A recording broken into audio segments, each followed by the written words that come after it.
Muito boa noite, gente. Sejam todos muito bem-vindos, sejam todas muito bem-vindas para a aula 35 do Biblifique. Para quem está aqui, não lembra o meu nome, está com amnésia, caiu de paraquedas, não sabe o que está acontecendo aqui porque bateu a cabeça. Meu nome é Alexandre Klassen, eu estou aqui do lado com o Norberto Klassen. E o tema da aula de hoje é Ressurreição dos Mortos, parte 2. Continuaremos conversando sobre aquilo que a gente começou na semana passada, algo extremamente importante. Se semana passada já foi mind-blowing, se a cabeça já explodiu semana passada, se semana passada o negócio já virou na tua cabeça, hoje vai virar mais um pouquinho. Vai ser bom demais. Norberto, a aula é contigo, Deus abençoe e vamos que vamos. Legal. Olá a todos, muito bom estar aqui de novo. Conforme dito, nosso assunto é ressurreição dos mortos. Queremos, na verdade, ampliar um pouco o conceito todo que estávamos discutindo. Na aula 34, nós vimos a parte histórica da ressurreição, todas as comprovações e provas e testemunhos, especialmente na carta de Paulo, na primeira carta aos Coríntios. E hoje nós queremos ver o que isso significa e o que a ressurreição dos mortos, na verdade, significou para o surgimento da igreja como fundamentação e vários textos a respeito disso. Em primeiro lugar, eu quero mostrar Romanos capítulo 10, verso 9. Podemos ler do 8, Romanos 10, a partir do 8. Diz assim: porque se diz, a palavra está perto de ti, e na tua boca e no teu coração, isto é, a palavra da fé que pregamos. E aqui a declaração clássica que todos nós sabemos muito bem. Se com a tua boca confessares Jesus como Senhor, e em teu coração creres que Deus o ressuscitou dentre os mortos, serás salvo. Porque com o coração se crê para a justiça e com a boca se confessa a respeito da salvação. Porquanto a Escritura diz, todo aquele que nele crê não será confundido. Eu penso, e falei isso na última aula também, na aula 34, e que é muito interessante que essa expressão passa despercebida da maioria dos cristãos, inclusive aqueles que confessam ou aceitam Jesus como o Senhor e Salvador. Veja bem, Paulo está relacionando ou correlacionando uma confissão, uma boa confissão, na carta a Timóteo ele chama assim, de Jesus como o Senhor. Mas no coração nós precisamos crer que Deus o ressuscitou dentre os mortos. Ou seja, a salvação está baseada não apenas na confissão de que Jesus é nosso Senhor, na declaração e no estilo de vida que comprova este senhorio sobre as nossas vidas, mas na nossa crença, na nossa fé, ou seja, na certeza de que Deus o ressuscitou dentre os mortos. Então, essa era uma afirmação, era um conceito que para Paulo era muito caro, muito valioso, muito precioso. E toda a sua mensagem, eu posso crer, todo o seu evangelho, conforme nós veremos hoje, está baseado nesta verdade, porque ele fora testemunha da ressurreição de Jesus Cristo e passou a proclamar exatamente isso. Duas coisas a considerar primeiramente. A cultura judaica desconhecia a vida depois da morte. No Antigo Testamento inteiro nós não encontramos nenhuma teologia fundamentada ou fundamentadora daquilo que o povo de Deus acreditava com relação à morte e à vida depois dela. Nós temos referência, sim, ao Sheol, que é o lugar onde os mortos residem, mas não havia nenhum entendimento do que acontecia depois disso, por motivos óbvios, porque as pessoas que foram para lá não retornaram. Ou seja, não há nenhuma experiência, nenhum relato, nenhum testemunho, nenhuma pessoa que foi para lá e voltou, né? Sheol, infelizmente, nas versões das Bíblias em português é traduzido como inferno, mas não pode ser considerado como tal. Sheol é Sheol, lugar dos mortos, né? Segundo o entendimento dos escritores do Antigo Testamento. Então, a ressurreição de Cristo veio revelar exatamente isso, conforme nós vamos entender hoje. Um segundo aspecto, que é mais histórico, que precisamos entender. Nós vamos ver e estudar a carta de Paulo aos Coríntios, especialmente o capítulo 15, alguns outros trechos, e expô-los e explicá-los aqui, e consideramos que esta carta foi escrita entre 55 e 57 depois de Cristo, portanto, 3 a 4 anos antes do primeiro evangelho ter sido escrito, que é o de Marcos. E se considerarmos a data que alguns consideram mais posterior, Marcos foi escrito em 62, mas entre 60 e 64. Portanto, Paulo escreve a partir do testemunho de pessoas que viram Jesus Cristo ressuscitado, antes mesmo da biografia que os evangelistas trazem a respeito da vida de Jesus Cristo. Eu penso que esse é um ponto relevante, né, porque Paulo ajudou, provavelmente, até a produzir os evangelhos, mas a revelação dele, o entendimento dele é anterior aos próprios evangelhos. É uma curiosidade histórica, mas que precisa ser mencionada aí. Muito bem. 1 Coríntios, capítulo 15, a partir do versículo 12, que eu quero colocar alguns pensamentos aqui, diz o seguinte: ora, se é corrente, não é? Ora, se está sendo pregado que Cristo ressuscitou dentre os mortos, como, pois, afirmam alguns dentre vós que não há ressurreição dos mortos? E se não há ressurreição dos mortos, então Cristo não ressuscitou.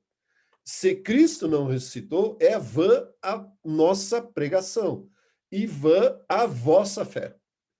E somos tidos por falsas testemunhas de Deus, porque temos asseverado contra Deus que ele ressuscitou a Cristo, ao qual ele não ressuscitou. Se é certo que os mortos não ressuscitam. Porque se os mortos não ressuscitam, também Cristo não ressuscitou. E se Cristo não ressuscitou, parece redundante, mas é uma repetição da afirmação anterior. É vã a vossa fé, e ainda permaneceis nos vossos pecados. E ainda mais, os que dormiram em Cristo pereceram. E se a nossa esperança em Cristo se limita apenas a esta vida, somos os mais infelizes de todos os homens. Esta palavra esperança é muito importante aqui dentro do contexto, especialmente com relação a este assunto. A questão toda é o seguinte: já mencionei que os judeus, o judaísmo, como religião, não tinha nenhum conceito formado, nenhuma teologia, nenhum estudo a respeito da possibilidade da vida depois da morte. Os gregos, por sua vez, acreditavam na imortalidade da alma, que talvez o judaísmo também cresce, mas não sabiam como a coisa funcionava. Então, quando Paulo veio com a mensagem, especialmente na carta aos Coríntios, e na cidade, certamente, havia resquícios, influência do helenismo, e o helenismo da cultura grega, da filosofia, do pensamento grego, porque isso é corrente, era afinal uma cidade com forte influência na religião e na cultura grega. Então, é óbvio que este pensamento estava correto. Né? E em Atenas, por exemplo, Paulo teve sérios conflitos com as mesmas correntes filosóficas, porque ele afirmava que Jesus Cristo estava vivo, que um homem reviveu, ressuscitou da morte. E aos Coríntios ele diz simplesmente o seguinte: ele faz algumas afirmações. Se não há ressurreição, então Cristo não ressuscitou. Se Cristo não ressuscitou, nós não temos fé. Se não temos fé, nós ainda permanecemos no pecado e nós não temos mais esperança nenhuma. Ou seja, todo o conceito, toda a teologia, toda a pregação, né, e pregação aqui não é necessariamente apenas uma mensagem, mas todo o evangelho que está fundamentado, formado em torno disso, é vã, é inútil. Então, Paulo afirma o seguinte: olha, eu já provei que existem testemunhas, e nos versículos anteriores ele menciona Cefas, que é Pedro, Tiago, outros 500 que viram Jesus Cristo de uma só vez, ou seja, Jesus apareceu a 500, um grupo de 500 pessoas reunidas, os próprios apóstolos, né? Inclusive várias vezes, não só uma, até Tomé, o incrédulo, viu, constatou, tateou a própria pessoa do Senhor Jesus, percebeu os furos na mão, no punho, e no lado, e nas pernas, enfim, nos pés. Enfim, existe comprovação real de que Jesus Cristo está vivo. Então, a grande questão, o grande argumento de Paulo é este. E por isso, aos Romanos, que foi escrito depois de Corinto, ele afirma: olha, se nós não crermos que Jesus Cristo ressuscitou dentre os mortos, ou que Deus o ressuscitou dentre os mortos, que não é nenhuma arte mágica, que não é nenhum truque, absolutamente nada, é Deus, o Criador do universo, quem trouxe Jesus Cristo à vida, então, a nossa fé, se nós não cremos nisso, a nossa fé simplesmente não existe. Isso vale dizer que, na verdade, esta pregação, este conceito, esta ideia, esta teologia, foi que fundamentou o crescimento do cristianismo, do próprio cristianismo e, consequentemente, da igreja. Então, nós temos o seguinte conceito: a fé que move o cristianismo, ou seja, um estilo de vida, uma cultura de vida inerente, característico dos cristãos, está baseado numa verdade imutável, que Cristo Jesus é o Messias, ou Jesus é o Cristo, é o Messias, e ele morreu na cruz, foi crucificado, e a sua morte significa a nossa redenção, a remissão dos nossos pecados, a libertação da morte e do pecado, e a sua ressurreição, que é o fato mais importante. Porque muitos poderiam acreditar que Jesus Cristo estava morto, não é o que fora morto. Isso, inclusive, estava nos escritos nos anais da história do Império Romano, mas não que ele havia ressuscitado. Isso ninguém queria admitir historicamente. E é justamente na ressurreição de Cristo, mais do que na cruz de Cristo, por favor, atentem para isto. É na ressurreição de Cristo, mais do que na cruz de Cristo, que está formada a esperança, a vida cristã e todo um estilo de vida baseado na fé cristã. Por isso que Paulo afirma categoricamente: ei, confesse a Jesus como Senhor, assuma uma vida de servo debaixo deste senhorio, e creia que ele está vivo, ou que Deus o ressuscitou dentre os mortos. Sem isso, não há salvação. Que coisa, hein? Ou seja, a salvação está intrinsecamente ligada, completamente relacionada à nossa crença, à nossa certeza de que Jesus Cristo está vivo. E ali também está a nossa esperança da vida eterna. Ou seja, nós não vivemos mais com medo da morte, sem saber o que nos espera. Eu não sei nem o que significa isso, porque eu nasci no lar cristão, sempre tive essa convicção, né, de que a eternidade estava à minha disposição. Mal ou bem, ou seja, meus caminhos mais próximos ou menos próximos de Deus, eu sabia que existia a eternidade. Mas existe um mundo lá fora que desconhece, que não sabe, tem medo da morte, não sabe o que lhe espera o futuro. E é justamente isso que Paulo, com a sua mensagem, especialmente com esta parte da carta, quer assegurar de que eu e você temos uma esperança. No último versículo que eu li, no 19, ele diz que se a nossa esperança em Cristo se limita apenas a esta vida, gente, que miséria ou que infelicidade que nós estamos vivendo.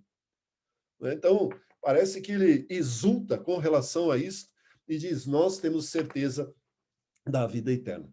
Pois bem, um outro aspecto que eu quero mencionar é que, na verdade, esta foi a mensagem principal que todos os apóstolos pregaram, proclamaram, espalharam o mundo afora, tanto em Jerusalém, tanto em Judéia, Samaria, até os confins da terra, né? E não necessariamente um depois do outro, mas simultaneamente.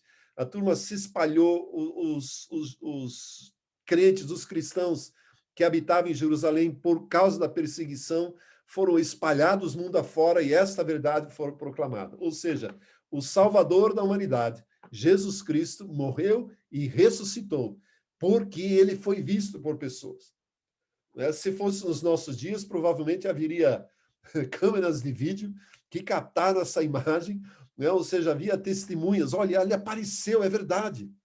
Ainda que de uma forma completamente diferente do que podemos imaginar. Nós já trataremos disso. Mas esse é o testemunho. E é justamente isso que eu quero mostrar a partir de Atos capítulo 1, versículo Atos 1:1. Atos 1:1 diz o seguinte: Paulo, escrevendo ao seu amigo Teófilo, diz o seguinte: escrevi o primeiro livro, ó Teófilo, relatando todas as coisas que Jesus começou a fazer e ensinar, até o dia em que, depois de haver dado por mandamentos por intermédio do Espírito Santo, aos apóstolos que escolhera, foi elevado às alturas. E estes também, depois de ter padecido, se apresentou vivo, com muitas provas incontestáveis, aparecendo-lhes durante 40 dias e falando as coisas concernentes ao reino de Deus.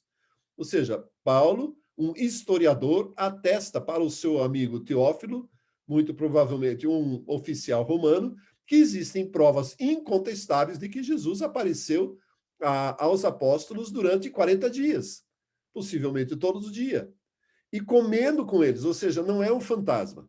Determinou-lhes que não se ausentasse de Jerusalém, mas que esperasse a promessa do Pai, a qual, disse ele, de mim ouvistes. Porque João, na verdade, batizou com água, mas vós sereis batizados com o Espírito Santo não muito depois desses dias. Então, os que estavam reunidos lhe perguntaram, Senhor, será este o tempo em que restaures o reino a Israel? Ou seja, as ambições pessoais, os interesses pessoais ainda estavam presentes na vida dos meninos lá. Respondeu-lhes, não vos compete conhecer tempos ou épocas que o Pai resolveu para sua exclusiva autoridade. Isso vale também uma afirmação contundente, que na verdade tem a ver com escatologia. Né? Ninguém sabe o dia da volta de Jesus Cristo. É um segredo que sequer o Espírito Santo sabe. Nem o Filho sabe, somente Deus. Só Deus, Criador dos céus e da terra, nosso Pai Celestial, sabe o dia em que Jesus Cristo voltará. Mas aí o versículo 8 é chave para o entendimento dos apóstolos e que parece que renovou ou mudou a forma de pensar daquele grupo. Né? Mudou o mindset, ou seja, houve uma renovação no entendimento. Olha o 8, que é bem conhecido de todos nós. Recebereis poder ao descer sobre vós o Espírito Santo e sereis minhas testemunhas. Ou seja, o poder do Espírito Santo viria ou veio sobre a vida dos apóstolos, primeiramente, depois sobre todo aquele grupo que estava reunido no cenáculo, para que a partir daí todos testemunhassem um fato, que Jesus Cristo está vivo, que a morte está derrotada, que existe uma esperança ou uma certeza da vida eterna, uma esperança que se transforma, que encaminha e que se alinha com a certeza da vida eterna. Ou seja, não é mais uma lenda, uma expectativa. Quem sabe um dia, todavia, outrora, contudo, é possível que Deus tenha misericórdia do seu povo e nos conceda uma outra vida. Nada disso. Não existem fantasias. Existe uma convicção que Jesus Cristo morreu e ressuscitou. E eles passaram, então, a testemunhar. Quero passar por alguns textos e mostrar isso. Capítulo 3, do mesmo livro de Atos, a partir do versículo 14, depois da ressurreição, da cura do coxo, né? Que no versículo 1 diz, Pedro e João subiam ao templo para a oração da hora nona, isso significa ainda que eles estavam obedecendo à cultura judaica, e era levado um homem coxo de nascença, o qual punha diariamente à porta do templo, chamada Formosa, para pedir a esmola aos que entravam. E aí eles oraram pelo rapaz, de 40 anos, e ele foi curado. No versículo 14 diz o seguinte, vós, porém, porque as autoridades vieram me inquiri-los, o que vocês estão fazendo? Vós, porém, negastes o santo e o justo, pedistes que vos concedessem um homicida, se referindo a Barrabás. Dessa arte, matastes o autor da vida, a quem Deus ressuscitou dentre os mortos, do que nós somos testemunhas. Ou seja, mais uma vez, não é uma lenda. E aqui começa o grande testemunho dos apóstolos que vai se espalhar, né? Que Cristo, ou Jesus, é o Cristo que morreu e ressuscitou. Mais uma vez, capítulo 4. Falavam eles ainda ao povo quando sobrevieram os sacerdotes, o capitão do templo e os saduceus, ressentindo, ou seja, chateados, perturbados, que estavam ensinando eles o povo e anunciarem em Jesus a ressurreição dos mortos. E os prenderam, recolhendo-os ao cárcere até o dia seguinte, pois já era tarde. Muitos, porém, dos que ouviram a palavra a aceitaram, subindo o número dos homens a quase 5.000. Na primeira pregação, na primeira mensagem de Pedro, 3.000 pessoas se converteram. Muita gente. Jerusalém estava apinhada de gente. Era um tempo de peregrinação para a festa dos Pentecostes. E só perdia para a festa da Páscoa em número de pessoas que estavam na cidade. Podemos facilmente pensar que havia cerca de 500 mil pessoas na cidade, das quais 3.000 se converteram. E esse texto mostra que esse número ou foi acrescido de 5.000, ou cresceu para 5.000, não importa. Né? Foram milhares de pessoas que acreditaram no testemunho de apóstolos, de pessoas comuns, de pescadores da Galileia, né? De pessoas comuns como eu e você. Né? E a coisa foi crescendo. Capítulo 5, aliás, 5, versículo 27. Aqui a coisa já cresce muito mais, né? O impacto já é muito maior, mas ainda em Jerusalém, trouxeram-nos apresentando-os ao Sinédrio. Aliás, era uma coisa curiosa. Várias vezes, pelo menos 2 vezes, nesses 5 capítulos, os apóstolos foram presos ou levados diante do Sinédrio. Né? E depois foram, inclusive, presos, aliás. Depois foram, inclusive, presos. Tiago, o irmão de João, inclusive, foi decapitado e morto, conforme Atos 12. Né? E Pedro escapou milagrosamente da prisão. Então, o sumo sacerdote interrogou-os, dizendo, de novo um interrogatório sobre o mesmo assunto. Expressamente vos ordenamos que não ensinasseis neste nome. Contudo, enchestes Jerusalém da vossa doutrina e quereis lançar sobre nós o sangue deste homem. Então, Pedro e os demais apóstolos afirmaram, antes importa obedecer a Deus do que aos homens. O Deus de nossos pais, isso inclusive acrescenta o sinédrio às autoridades na mesma paternidade. Porque os judeus todos consideravam Yahweh, o Elohim, o Deus de Abraão, de Isaac e de Jacó, de quem todos eram descendentes. Então Pedro está dizendo o seguinte, o vosso pai, o nosso pai, ressuscitou a Jesus, a quem vós matastes, pendurando no madeiro. Deus, porém, com a sua destra, o exaltou a príncipe salvador, a fim de conceder a Israel arrependimento e a remissão dos pecados. Ora, nós somos testemunhas desses fatos. Bem assim o Espírito Santo que outorgou aos que lhe obedecem.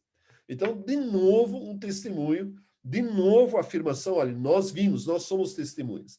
Então, esses textos todos, com isso eu quero mostrar que a mensagem mais importante do início do cristianismo não foram os dons do Espírito Santo, não foi falar em línguas, não foi uma igreja pentecostal, não foram cultos aleluiados, foi uma e única absoluta verdade, que Deus ressuscitara a Jesus, o Messias, o seu servo, da morte.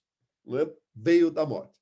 Mais 2 exemplos. Capítulo 10, versículo 40 a 43, Paulo, agora, aliás, Pedro está na casa de Cornélio, que teve uma visão, uma visita de um anjo e que recebeu a ordem para mandar chamar Simão Pedro, ou Pedro que tem por sobrenome Simão.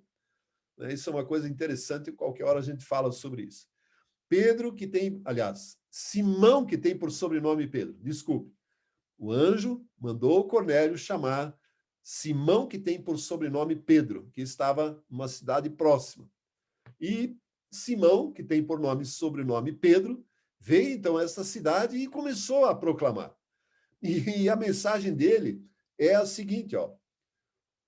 Vós conheceis, versículo 37, vós conheceis a palavra que se divulgou por toda a Judéia, tendo começado desde a Galiléia, depois do batismo que João pregou, como Deus ungiu a Jesus de Nazaré com o Espírito Santo e com poder, o qual andou por toda parte fazendo o bem e curando a todos os oprimidos do diabo, porque Deus era com ele.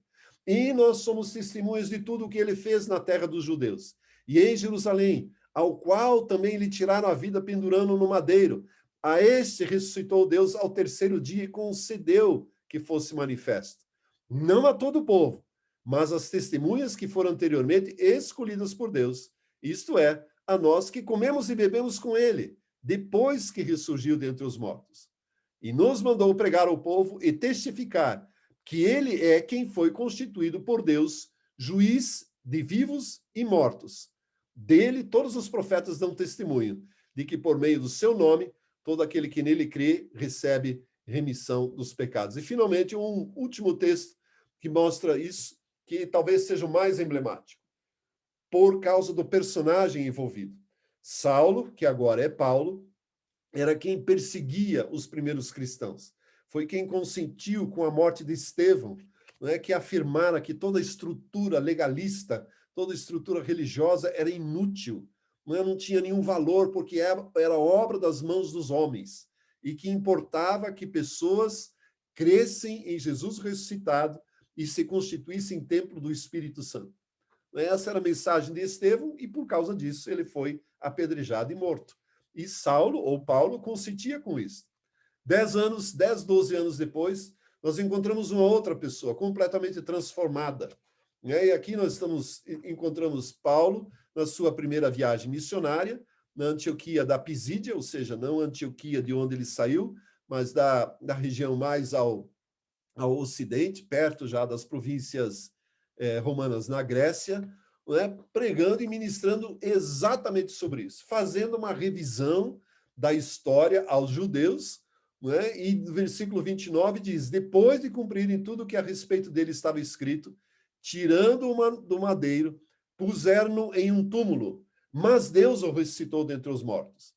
E foi visto muitos dias pelos que com ele subiram da Galiléia para Jerusalém, os quais são agora suas testemunhas perante o povo. Nós vos anunciamos o evangelho da promessa, feita aos nossos pais, como Deus cumpriu plenamente em nós, seus filhos, ressuscitando Jesus, como também está escrito no Salmo 2: Tu és meu filho, eu hoje te gerei. Ou seja, provas suficientes, gente, testemunhos suficientes, escritos bíblicos de pessoas que viram Jesus em carne, osso e espírito. Eu não sei como definir. Carne e osso, não sei. Espírito, sim. Provavelmente um híbrido, não sei. Porque Jesus sumia e aparecia do jeito que ele queria, de repente estava no local, não se sabia como ele entrava, mas também não era um espírito porque comia e bebia. Tanto que Pedro fala a respeito disso. E toda essa fé, toda essa movimentação em torno desse fato aqueceu e fez crescer sobremaneira a igreja. Talvez você pergunte: cara, mas já encheu essa conversa, por que você está insistindo nisso? Porque eu percebo que o cristianismo perdeu esta verdade. Nós podemos até acreditar, nós cremos que Jesus Cristo está vivo, celebramos isso na Páscoa, volte e meia nas mensagens isso é mencionado, mas não arde no nosso coração, não é uma verdade tão presente quanto estava na vida daqueles apóstolos. Eu, pessoalmente, me ressinto disso e gostaria de viver mais inflamadamente nesta expectativa. O que acontece é que, no nosso dia a dia, vivemos muito para nós mesmos, muito para a vida de agora, sem perceber que, na verdade, estamos envolvidos num projeto, num ambiente completamente diferente, e que não deveríamos nem nos importar com o que está à nossa volta. Olha o que Pedro escreve na sua primeira carta. Bendito Deus e Pai do nosso Senhor Jesus Cristo. 1 de Pedro 1, versículo 3. Parece uma cópia da introdução de Paulo aos Efésios. Bendito Deus e Pai do nosso Senhor Jesus Cristo, que, segundo a sua muita misericórdia, nos regenerou para uma viva esperança, mediante a ressurreição de Jesus Cristo dentre os mortos, para uma herança incorruptível, sem mácula, imarcessível, ou seja, indestrutível, reservada nos céus para vós outros. Pedro tinha uma convicção, e a primeira carta ele escreve num ambiente muito hostil para os cristãos. Provavelmente ele está se dirigindo aos que estavam sendo perseguidos pelo Império Romano nas diversas províncias, mas especialmente em Roma. E Nero era um imperador, e os cristãos estavam sofrendo e muito.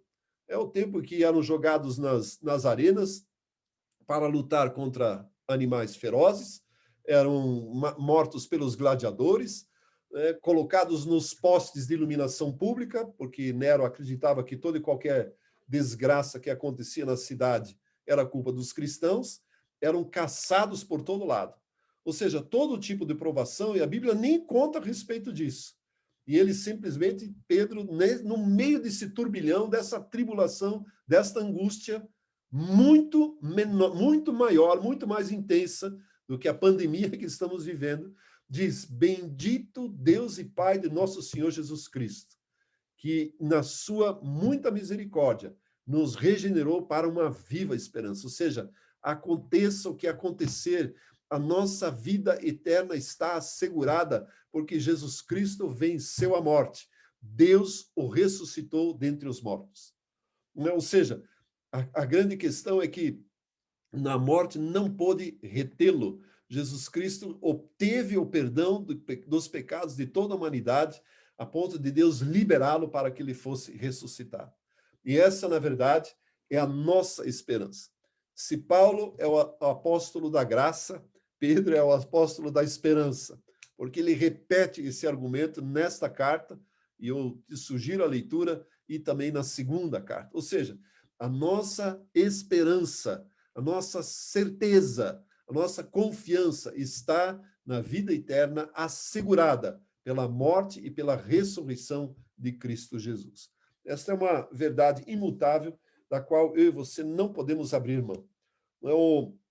A ressurreição de Cristo foi para uma vida que não conhece mais a morte, não existe mais a morte.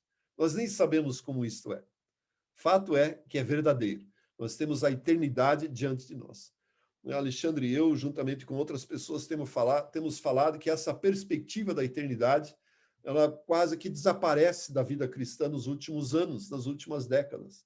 Não se fala muito sobre isso. E quando se fala, é sempre escatologicamente, ou seja, quer se discutir e entender o livro de Apocalipse. Não, está mais simples aqui, é mais evidente, é mais visível, é mais palpável. Jesus Cristo venceu a morte. Jesus Cristo ressuscitou. O nosso Senhor, o nosso Salvador, está sentado à direita do Deus Todo-Poderoso, reinando absoluto, com todas as coisas sob o seu devido controle, aguardando que a morte seja vencida de uma vez. Ou seja, que todos nós possamos alcançar o estado que Jesus Cristo também alcançou depois da sua ressurreição. Então, esse é um fator importante, muito importante, na verdade, talvez o maior de todos, do que depende a nossa salvação.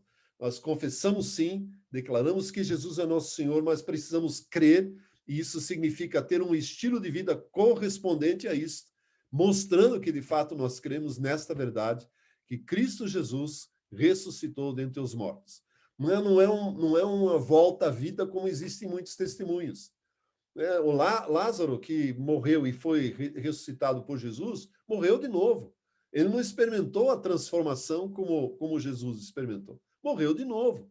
Assim como o filho da viúva de Naim, assim como outros relatos no Novo Testamento, assim como relatos contemporâneos.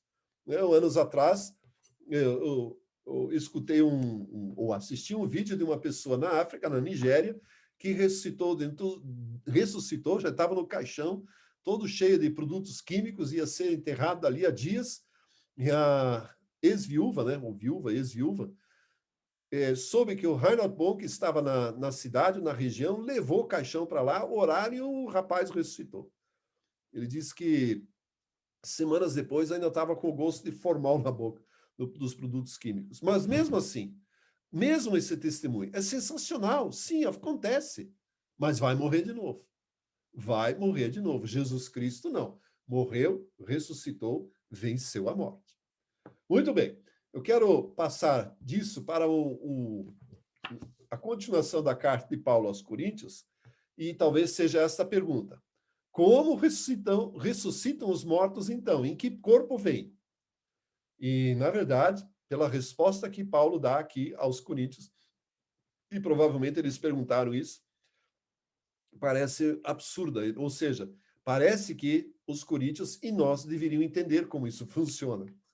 Nós não entendemos, mas vamos tentar compreender melhor, com o que Paulo nos diz aqui. 36. Insensato. O que semeias não nasce se primeiro não morrer. E quando semeias, não semeias o corpo que há de ser, mas o simples grão, como de trigo ou de qualquer outra semente. Mas Deus lhe dá corpo como lhe aprouve dar, e a cada uma das sementes o seu corpo apropriado. Nem toda carne é a mesma, porém uma é a carne dos homens, outra dos animais, outra das aves, outra dos peixes. Também há corpos celestiais, corpos terrestres.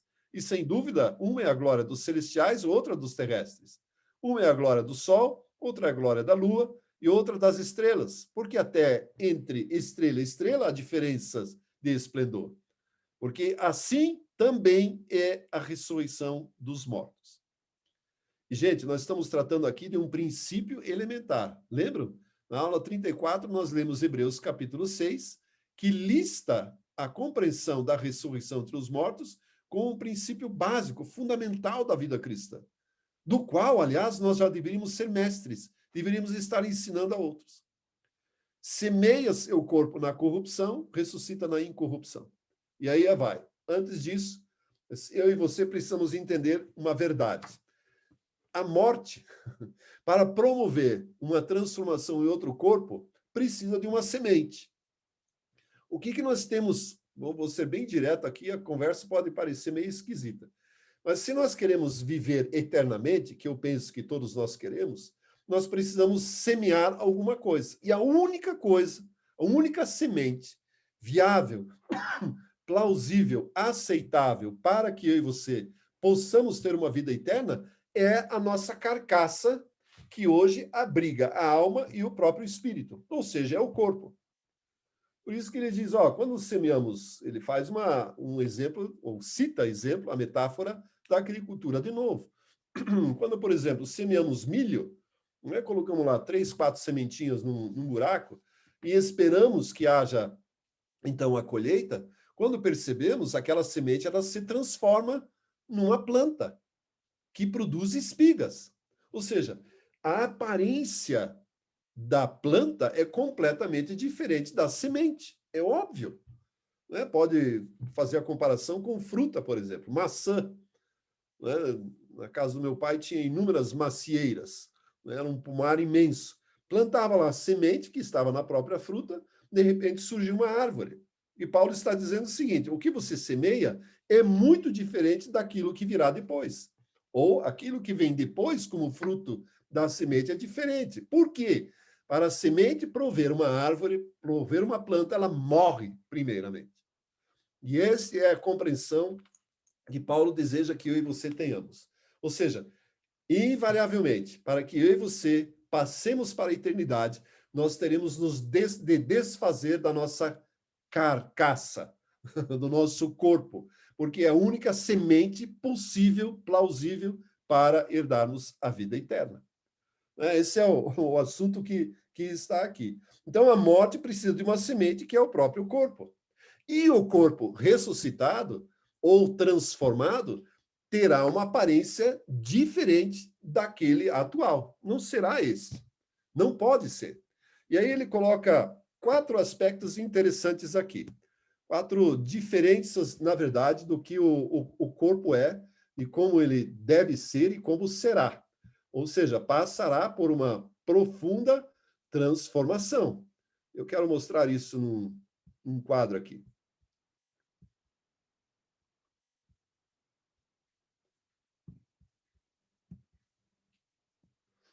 Aqui.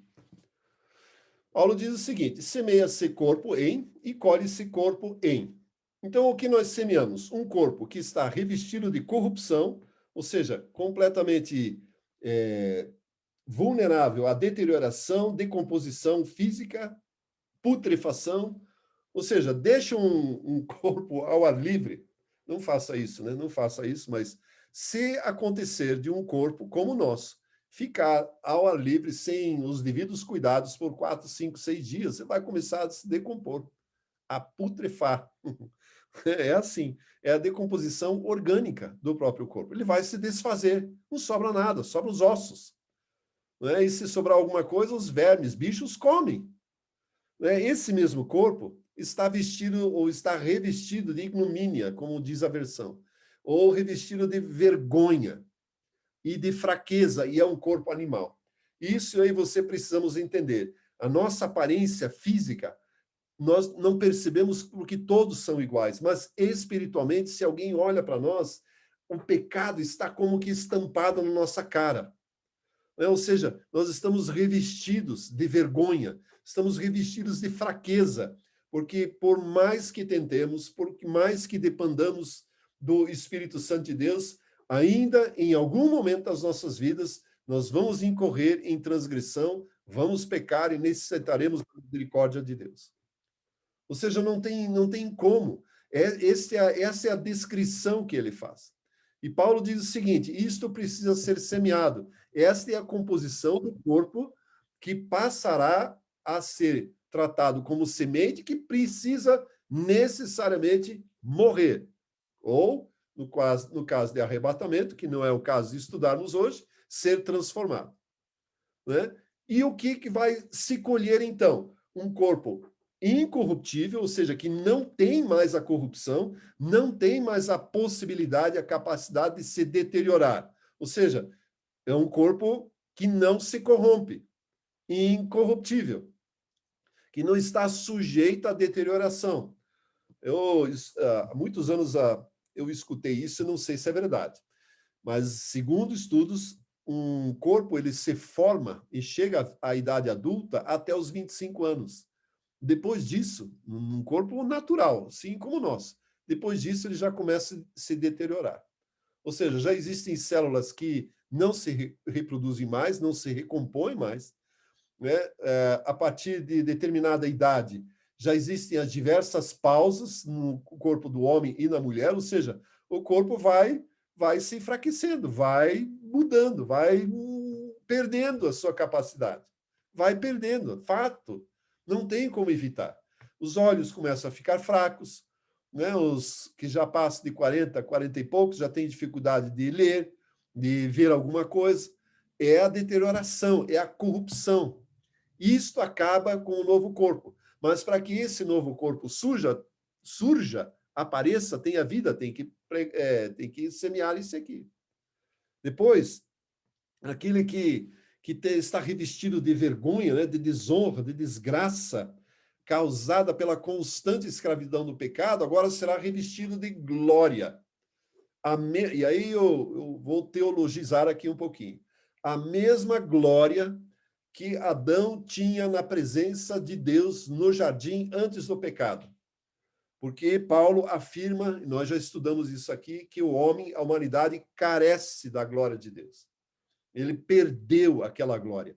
E, finalmente, em Cristo Jesus, isso é restaurado, mas certamente a restauração final, concreta deste fato, se dará na ressurreição dos mortos. Ou seja, a nossa roupa, a nossa veste, será a mesma que Adão e Eva vestiram ou vestiam quando eles estavam no jardim do Éden, na presença de Deus. Nós poderemos, entre aspas, suportar a glória de Deus, porque não existe mais nada que impeça que eu e você possamos usufruir da presença gloriosa de Deus. Depois, onde há fraqueza, né, a falta de força, a debilidade inclusive para vencer o pecado, agora há um poder constante, eterno, presente, uma habilidade de todas as maneiras. E, finalmente, quando antes havia um corpo animal como o nosso, né, que precisa e necessita de constantes cuidados, toda hora tem que fazer exames médicos, toda hora tem que ir no oftalmologista, frequentar o dentista, exercícios físicos, cuidar da alimentação, né, e, enfim, todos esses cuidados já era, não existirão mais, não precisa mais, porque nós receberemos um corpo espiritual, completamente transformado. Essa é a grande transformação, a grande mudança que certamente haverá.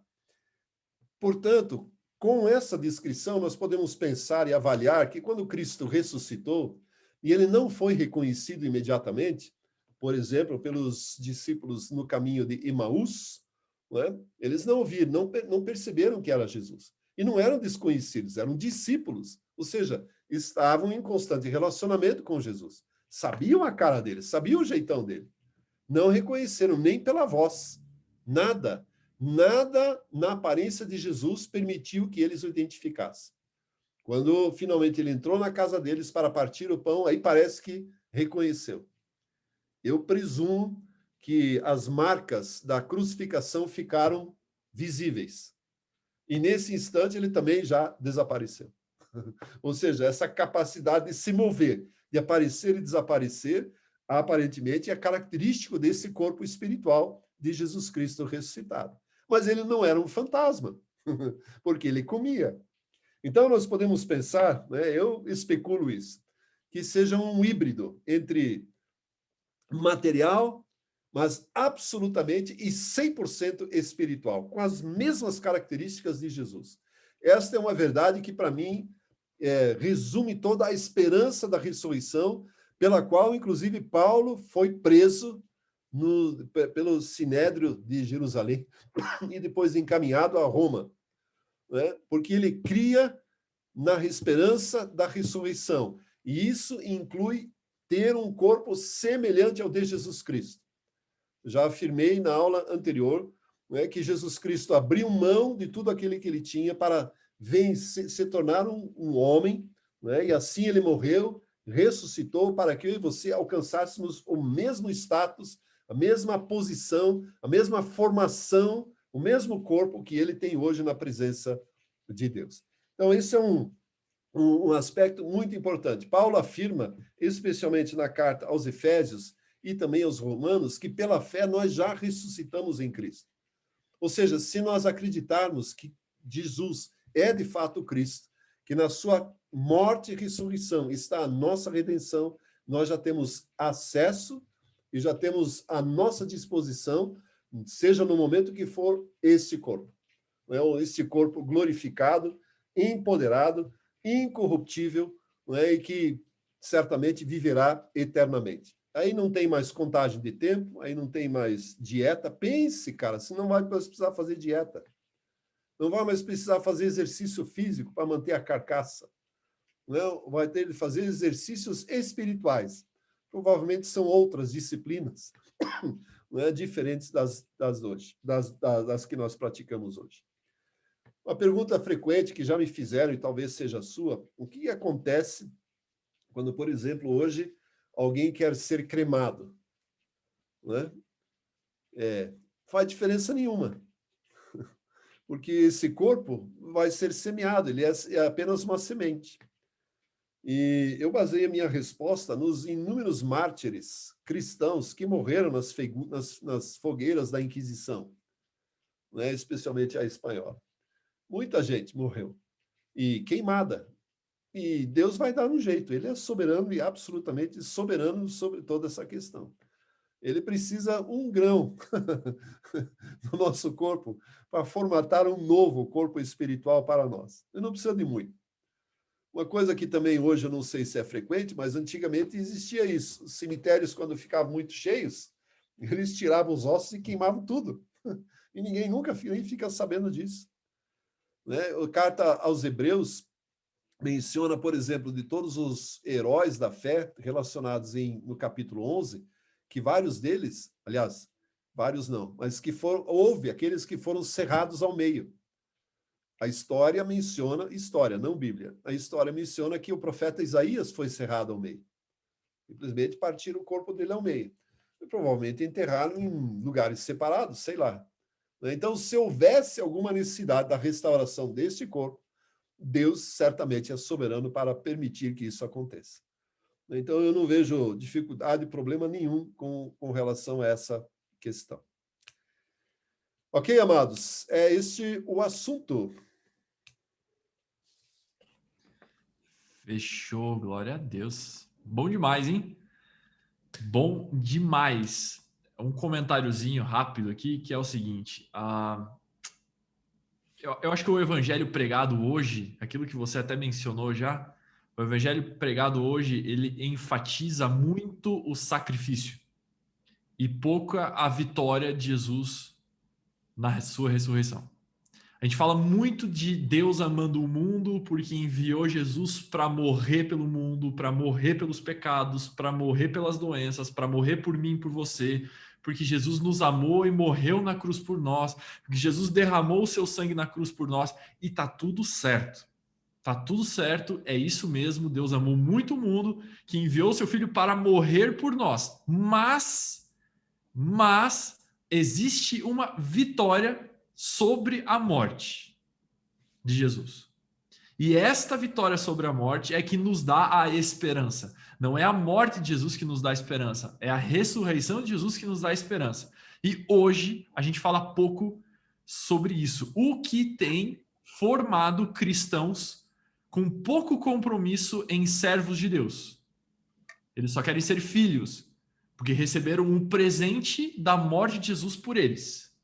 Mas poucos querem ser servos de Jesus e servos de Deus perante a ressurreição de Jesus. É por isso que é tão difícil das pessoas entenderem o conceito de senhorio de Jesus. Jesus como Senhor das nossas vidas. Porque não entendem, ou pelo menos não internalizam o suficiente a ressurreição de Jesus.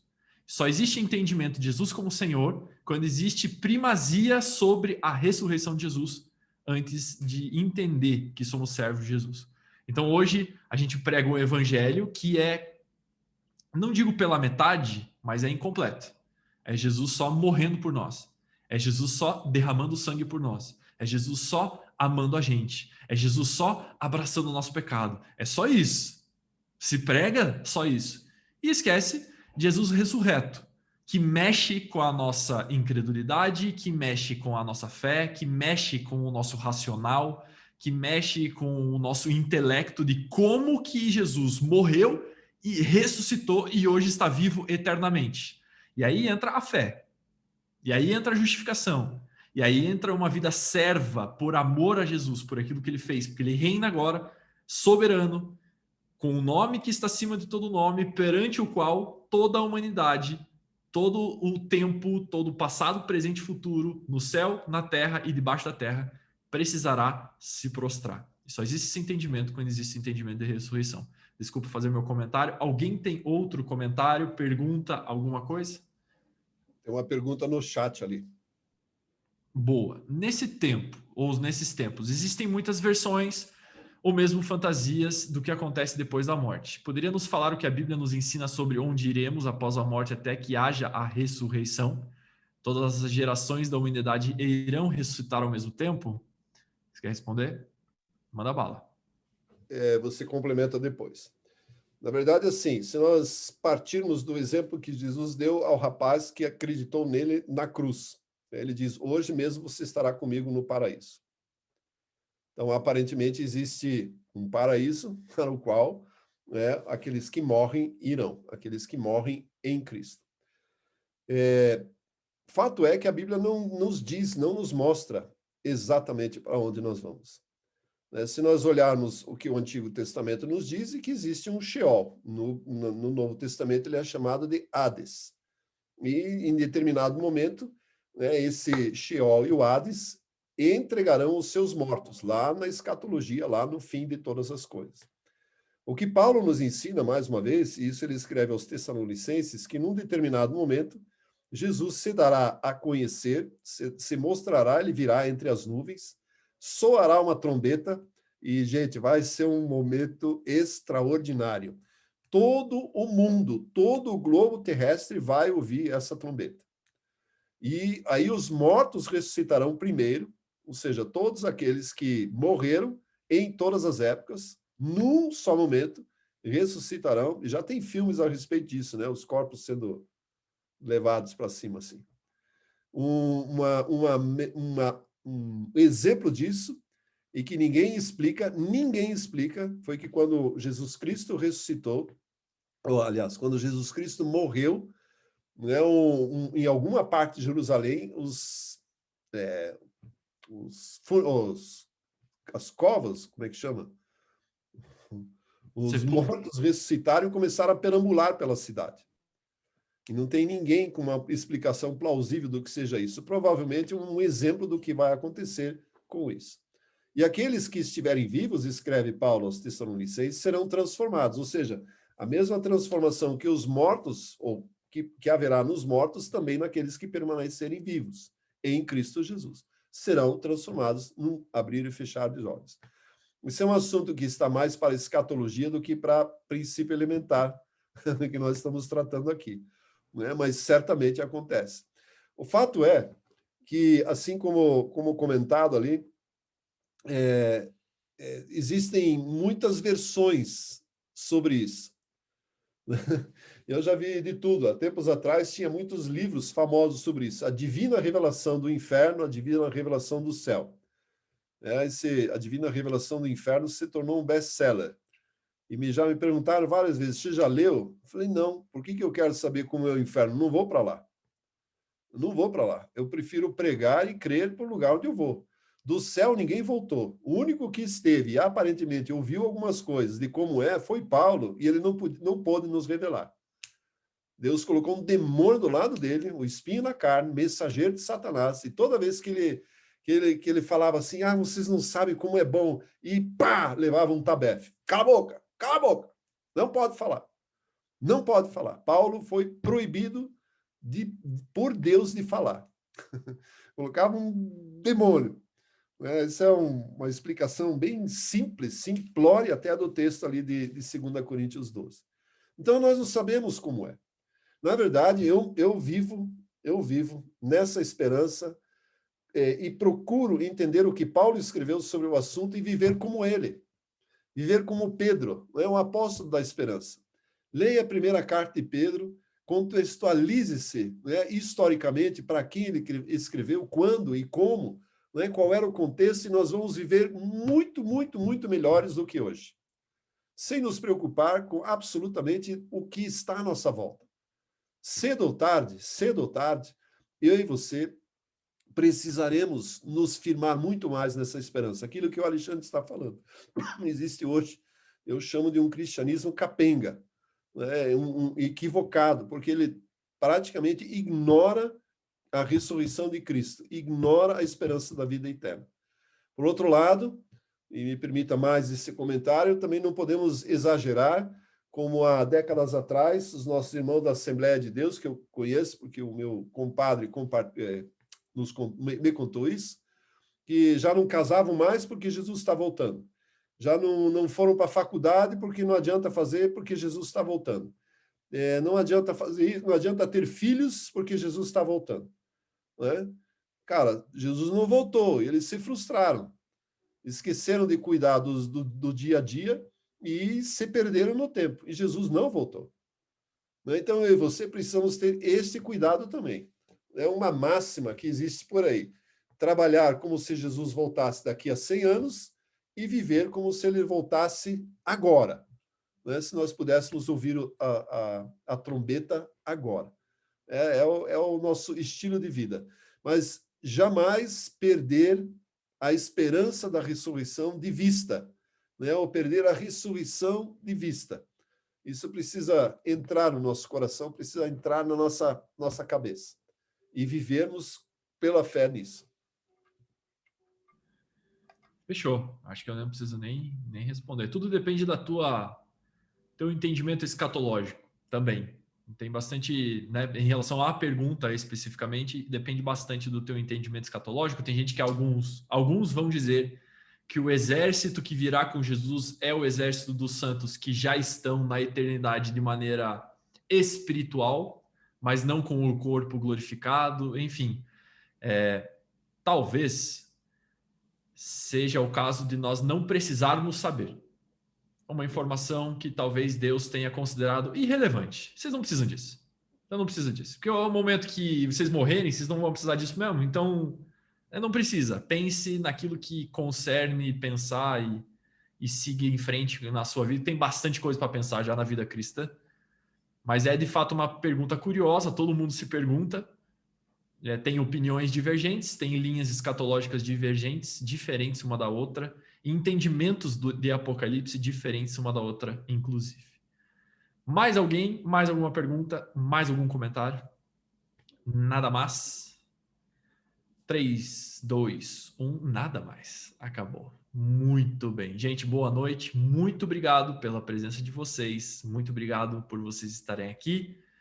Uma bela aula, Deus abençoe, boa semana, boa pizza, bom Netflix e até a próxima.